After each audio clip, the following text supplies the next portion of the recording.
Hola, ¿cómo les va, alumnos? ¿Cómo están? Espero que bien.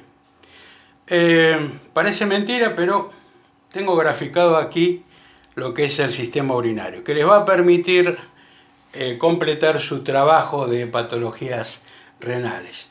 Al menos eso es lo que espero. Bien, y como la cuarentena nos permite tener un poquito más de tiempo, pude representarlos en forma real las medidas de sus órganos. En este caso tenemos a los riñones de 12 centímetros por 6 con forma de frijoles o de habas. Tenemos los uréteres de 25, son conductos de 25 a 35 centímetros con un diámetro muy parecido a este tubito, ¿lo ven? De 3 milímetros por donde pasa la orina. Y también tenemos la vejiga.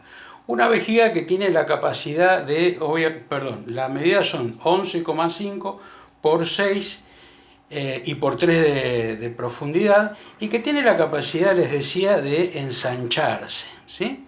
Contienen, cuando uno orina normalmente, de 300 a 400 mililitros, pero se puede ensanchar hasta 1 litro, que es lo que muchas veces les pasa a muchos pacientes que tienen un dolor suprapúbico, que no pueden orinar y que obviamente se les ha formado lo que se llama un globo vesical.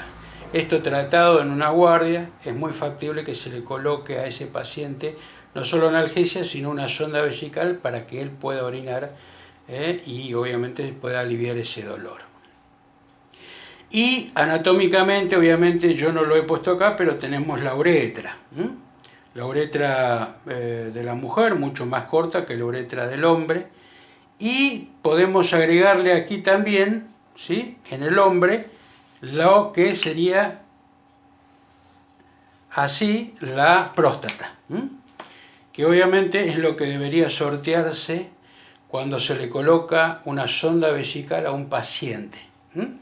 Dijimos que un paciente prostático, obviamente con una hiperplasia prostática, o sea que la próstata está dilatada, es muy factible que no nos permita ingresar, digamos, con facilidad la sonda vesical, y que muchas veces la tiene que hacer el urólogo o el urólogo, perdón, con un mandril puesto dentro de la sonda vesical.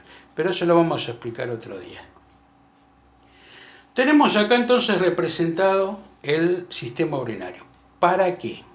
Para que ustedes entiendan dos conceptos importantes. Uno, ¿qué es la insuficiencia renal aguda y qué es la insuficiencia renal crónica? La insuficiencia renal aguda son circunstancias que obviamente no le van a permitir al riñón cumplir con su cometido. ¿Cuál es el cometido o el objetivo del riñón? Entre otras cosas, eliminar los desechos. ¿Cuáles, por ejemplo? Importante la urea, que es el producto de desecho de las proteínas, y la creatinina, el producto de la actividad muscular. Estos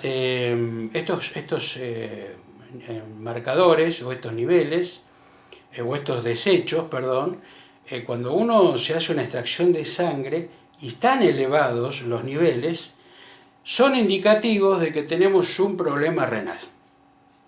O sea, yo extraigo al paciente una extracción de sangre, la llevo al laboratorio y si veo que la urea y la creatinina están elevados, me indican a mí que el paciente tiene un problema renal. ¿Se entiende? Después, obviamente, mantienen el equilibrio ácido-base. También pueden estar alterados el sodio, el potasio. Y eso también es importante. Bien. Entonces, en una insuficiencia renal aguda, ¿sí?, tenemos 3 circunstancias o 3 estadios que debemos saber. La insuficiencia renal aguda prerrenal. ¿Qué quiere decir esto? Que es una insuficiencia renal aguda, o sea que es una circunstancia que va a durar hasta 6 meses, que se va a poder resolver y que obviamente pasa antes del riñón. ¿Y qué pasa antes del riñón? Bueno, sabemos que llegan las arterias aferentes con sangre para que el riñón, obviamente, a través de su nefrona pueda filtrar. Recordemos que la nefrona es la unidad funcional del riñón y que obviamente esa nefrona es la que va a filtrar la sangre que llega y a través de una reabsorción por los capilares peritubulares que hay en forma paralela a los túbulos de la nefrona, perdón, nos va a permitir tener una gota de orina. ¿Cuántos son los litros que puede, digamos, filtrar un riñón normalmente? 180 litros. ¿Cuánto vamos a orinar por día? El 1%, 1,8 litros. O sea, para hablar en proporciones, digamos, más claras, 2 litros de orina por día. Si ustedes sacan una cuenta, en 24 horas, 2.000 mililitros dividido 24 nos da casi 80 mililitros hora. Que ese sería el ritmo diurético que yo debería tener en cuenta en un paciente si yo quiero establecer que el paciente tiene un ritmo diurético normal.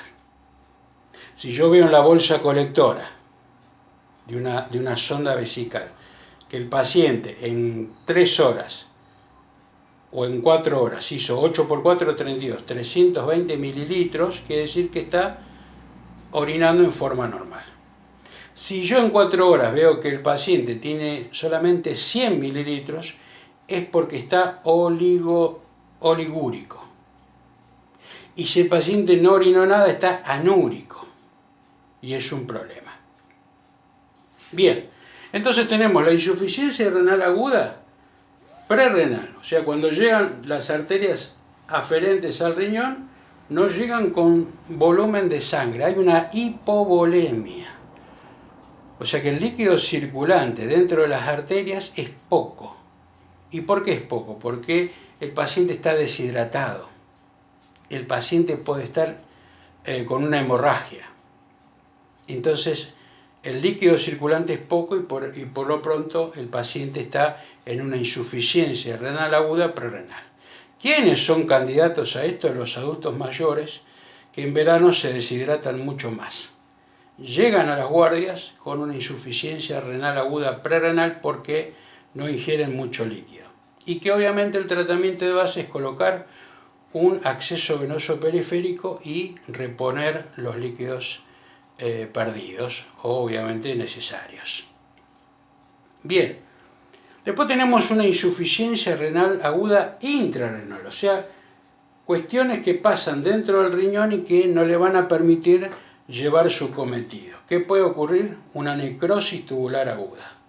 Se necrosan los túbulos porque puede ocurrir una enfermedad como la pielonefritis o si no, la glomerulonefritis y si no, nos llega sangre también como debiera y se necrosan los túbulos. Y tenemos una insuficiencia renal aguda intrarrenal.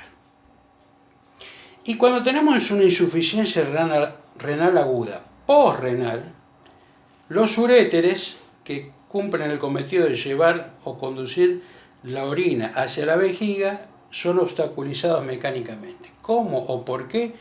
A través de tumores, también pueden ser cálculos o litiasis, las famosas piedras que se les llaman, y obviamente obstaculizan el paso de la orina y duele mucho. El paciente con una litiasis renal va a referir un dolor que obviamente se irradian a los flancos, flanco derecho y flanco izquierdo, y que el tratamiento de base es, en una guardia, colocar un acceso venoso periférico y analgesia. En este caso se usa diclofenac o tramadol para calmar el dolor. Y después tenemos obviamente la resolución quirúrgica que puede determinar el urólogo al respecto de este cálculo o esta litiasis, ¿verdad? Y después tenemos entonces que la insuficiencia renal aguda tiene una situación prerrenal, una intrarrenal y una posrenal. Cuando esto no se puede resolver después de pasados los 6 meses, estamos en una insuficiencia renal crónica. ¿Quiénes son candidatos a tener una insuficiencia renal crónica, o sea, un problema renal de por vida, como paciente crónico? Los diabéticos, los pacientes hipertensos. Suele ocurrir que ellos tienen una insuficiencia renal crónica. ¿Cómo resuelven esto? Que es una pregunta también del trabajo práctico. A través de los métodos sustitutos para filtrar la sangre, que son la hemodiálisis y la diálisis peritoneal. Estas son dos circunstancias que después les voy a colgar un video muy instructivo de 4 minutitos y que les va a permitir graficarse a ustedes qué conlleva no solo la operatoria de una diálisis peritoneal, de una hemodiálisis, sino también las acciones de enfermería. Reconozcan que hay enfermeros especialistas en hemodiálisis que trabajan en centros de diálisis y que obviamente saben mucho al respecto de esto.